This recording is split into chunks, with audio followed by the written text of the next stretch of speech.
பிதாவாகிய தேவனுக்கே கர்த்தராகிய இயேசு கிறிஸ்துவின் மூலம் மகிமை உண்டாவதாக. என்னை நினைவு கூறும்படி இதை செய்யுங்கள் என்றார். வருடாந்திர ஸ்லாக்கியம். இப்படியாக ஏற்றுக்கொள்ளப்பட்டு உணர்ந்து கொள்ளப்படவில்லையெனில் நினைவு கூறுதலானது அர்த்தமற்றதாக அல்லது பாதகமானதாக காணப்படும் என்பதை நாம் மறக்காமல் இருப்போமாக. ஆனால் பாவங்களோ அனலற்ற தன்மைகளோ அபாத்திரன் என்ற உணர்வுகளோ நம்மை தடை செய்யாதிருப்பதாக. கர்த்தரிடத்தில் போய் உங்கள் குறைவுகள் அனைத்தையும் மறைக்காமல் கூறிவிடுங்கள்.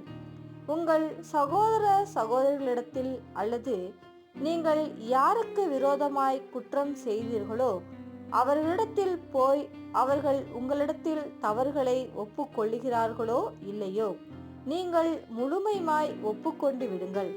உங்கள் கர்த்தருடன் ஒப்புரவாகிக் கொள்ளுங்கள் மற்றும் கூடுமான மட்டும் அனைத்து மனிதர்களுடனும் ஒப்புரவாகிக் கொண்டு வந்து புசியுங்கள்.